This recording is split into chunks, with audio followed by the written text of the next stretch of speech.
ዛሬ ስለሚሸጡ ቤቶችና በአዲስ አበባ ውስጥ ስላለው የቤት ገበያ መረጃ እንዲሁም ባንክ ላይ ብር ስላስቀመጣችሁ ሰዎች እንዳትሸወዱ፣ የቤት ገበያው ሌላ ታሪክ ውስጥ ገብቷል።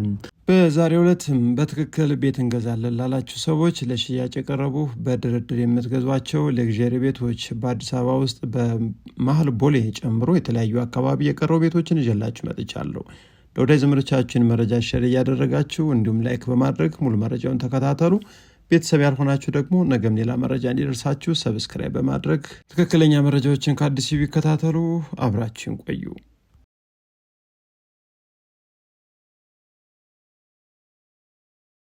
ዛሬ በዚህ ሰዓት ሁለት ለሽያጭ የቀረቡ የተለያዩ ዘመናዊ ቤቶች ይዤላችሁ መጥቻለሁ። ሰላም እንደምንሰነበታችሁ ውድ የዘወትር አድማጭ ተመልካቾች፣ እኔም የቤት ደላላ ማረሊ ነኝ። ይህ ቀዳሚው መረጃ ነው።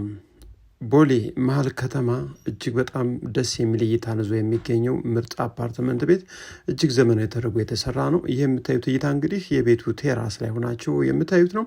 እጅግ በጣም የሚያምር ነው። ከፍታው 13 ነው። ቴራሱ 13ኛ ላይ ነው ያለው። እንዲሁም እስከ 12 ድረስ ደግሞ የመኖሪያ ቤቶች ተገንብተውለት ጥንቅቅ ባለመልኩ ለሽያጭ የቀረበ ቤት ነው። ታዲያ ይህን ቤት እንግዲህ ሚሊኒየም አዳራሽ ጀርባ ላይ እጅግ በጣም ምርጥ ሰፈር ለኤርፖርት በቅርብ ርቀት የሚገኝ ነው። ቤቱ በጥሩ ዋጋ ነው እንግዲህ በድርድር ለሽያጭ ቀርቦ የሚገኘው። ብታከራዩት ቆንጆ ብር ይከራያ፣ ብትኖርበት ደስ ብሏችሁ የምትኖርበት አካባቢ ነው። የምታዩት እንግዲህ የቤቱ አናቱ 13ኛ ላይ ሙሉ በሙሉ የቴራስ አገልግሎት እንዲሰጥ ተደርጎ ተከናውኗል። ታዲያ ቤቱ 2 ሊፍቶችንም የያዘ ሲሆን 100% ደግሞ ጥንቅቅ ብሎ ያለቀ ቤት ነው። ወደ ዋና ቤቱ ስንገባ እንግዲህ ፊት ለፊት የምናገኘው በመጀመሪያ ደረጃ እንግዲህ ሳሎኑ ነው። ከዚህ ፊት ለፊት ቁም ሳጥን ጀርባ ላይ የምታዩ ደግሞ እንደ ስቶር አገልግሎት አሊያም ለስራ አጋዥ ወይም ለሰራተኛ መኝታ ክፍልም መሆን የሚችል ነው። እንግዲህ ኢትዮጵያውያን ይህን ቤት በጥሩ ሁኔታ ነው የምትረከቡት። ሶፋ ታዟል፣ ይገባል። አልጋም እንዲሁ የሚያስፈልጉ ነገሮች ሁሉ 100% እንግዲህ አልቆ ተረከባላችሁ ባያችሁት መልኩ ማለት ነው። ታዲያ ቤቱ 3 መኝታ ቤቶች ያሉት 163 ካሬ ሜትር ስፋት ያለው ሲሆን ይህ ደግሞ ትራዲሽናል ኪችን ሆነ ካቢኔት በጥሩ ሁኔታ ተገጥሞ ነው የሚገኘው። እንግዲህ ፍሪጅን ብቻ ነው እዚህ ቤት ላይ የማይገባው። ከዛ ውጭ ግን አልጋ እንዲሁም የቤቱ ሶፋ በጥሩ ሁኔታ ታዟል። እንግዲህ ከ3 ቀን በኋላ ገቢ ይሆናል። ታዲያ ሙሉ በሙሉ ፈርኒሽድ ሆኖ ነው እንግዲህ የምትገዙት ማለት ነው። ስለዚህ ቤት 3 መኝታ ቤቶች ያሉት ሲሆን እዚህ ላይ የእጅ መታጠቢያ ብቻ አልተገጠመም። እሱም እንግዲህ እኔ ቸኩዬ ነው ለእናንተ ለማቅረብ ተገጥሞ ነው የምታገኙት ማለት ነው ብትመጡ። እንግዲህ የምታዩት ደግሞ የቤቱ ትልቁ መኝታ ክፍል ነው፣ ማስተር ቤድሩም ማለት ነው። ፊት ለፊት ከቁም ሳጥን ጀርባ ላይ ደግሞ መታጠቢያ ክፍል በጣም ሰፊ በጣም ጥራት ባለው መልኩ የተሰራ ነው።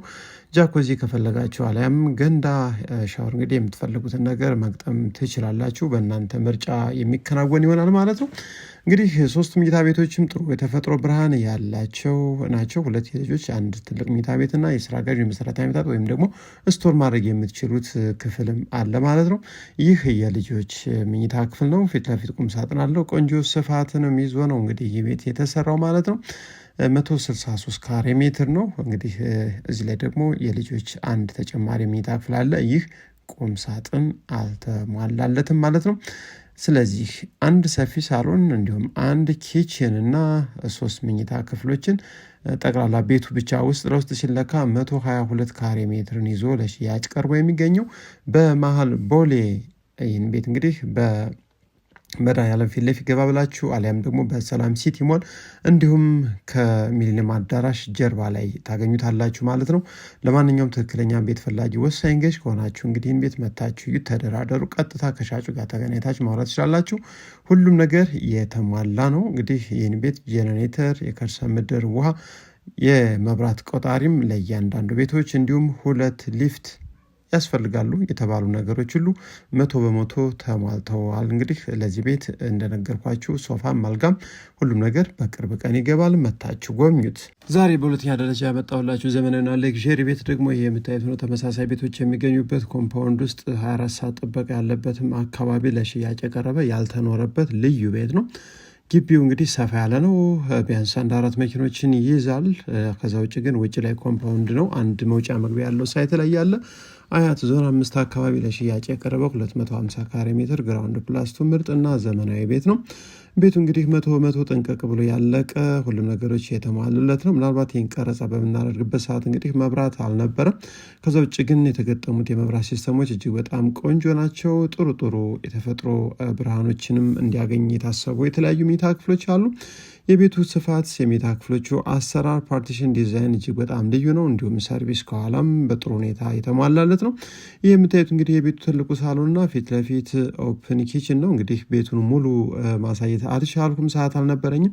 ነገር ግን ዋናና የተወሰኑ የተባሉትን ነገሮች እንግዲህ ለማሳየት እሞክራለሁ። ግራውንድ ላይ እንግዲህ ይህ ሳሎን ከኦፕን ኪችን ጋር እንዲሁም ውጭ ላይ ሰርቪስ ላይ ደግሞ ትራዲሽናል ኪችን፣ የስራ ጋዥ፣ የሰራተኛ መኝታ ክፍል፣ ስቶር፣ የተለያዩ አገልግሎት የሚሰጡ ክፍሎች ያሉ ሲሆን አሁን ወደ አንደኛ ፎቅ ላይ ነው የምንገኘው። አንደኛ ፎቅ ላይ እንግዲህ የምናገኘው ቀድሞ ይህ የምታዩትን የቤቱን ትልቁን መኝታ ክፍል ነው። እጅግ በጣም ሰፊ ጥሩ ዲዛይን ተጠቅሞ ይህን የመሰለ ማስተር ቤድሩም ይዞ ነው የምናገኘው። በጣም ሰፊ ቆንጆ አቀማመጥ ነው ያለው። ይህ የምታዩት ደግሞ መልበሻ ክፍሉ ነው። በግራም በቀኝም በተለያዩ አቅጣጫ እንግዲህ ሙሉ በሙሉ እጅግ ባማረ ሶሊድ በሆነ የእንጨት ስራ ቁም ሳጥን ተከናውኗል ማለት ነው። የምታዩት ደግሞ መታጠቢያ ክፍሉ ነው። ሻወር ቦክስ ተገጥሟል። ጃኮዚ አልተገጠም። ከዛ ውጭ ግን ሰፊ ነው። በጣም የሚያምር ነው። ጥሩ ነገሮችን ተጠቅሟል። አድማጭ ተመልካቾች ይህንን ቤት መታችሁ ትክክለኛ ቤት ፈላጊ ከሆናችሁ ጸጥ ያለ ሰላማዊ የሆነ ሰፈር ላይ ኮምፓውንድ ውስጥ 250 ካሬ ሜትር ግራውንድ ፕላሱ በርካታ መኝታ ክፍሎችን የያዘ ዘመናዊ ቤት ያልተኖረበት የምትፈልጉ ካላችሁ ይህን ቤት ነገ ዛሬ አትበሉ፣ መታችሁ። እዚህ ላይ የተለያዩ መኝታ ክፍሎች አሉ። ይህ የልጆች የራሱ የሆነ መታጠቢያ ክፍል ያለው መኝታ ክፍል ነው። ይህም ሌላ የራሱ የሆነ ሻወር ቤት ያለው መኝታ ክፍል ነው ማለት ነው። ከዛ ውጭ እዚህ ላይ እንግዲህ እንደ ሚኒ ሳሎንም ልትጠቀሙት ትችላላችሁ ማለት ነው። ስለዚህ ይህን ቤት በ85 ሚሊዮን ብር ግራውንድ ፕላስቱ 250 ካሬ ሜትር አያት ዞን 5 ላይ በተለይ ለክርስትና እምነት ተከታዮች እጅግ በጣም ቆንጆ ሳይት ነው። ለመኖሪያነት እጅግ በጣም ተመራጭ የሆነ አካባቢ ተገንብቶ ይገኛል። ዋጋው ድርድር አለው።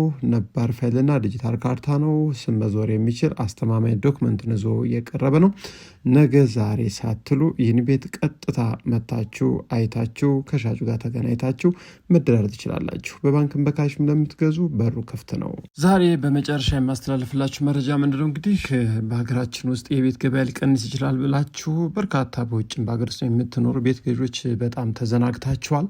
ታዲያ የቤት ዋጋም ባልተጠበቀ መልኩ እጅግ በጣም ጭማሪ በማሳየቱ እንግዲህ ለበርካታ ቤት ገዢዎችም ድንጋጤን ፈጥሮ ነው የሚገኘው።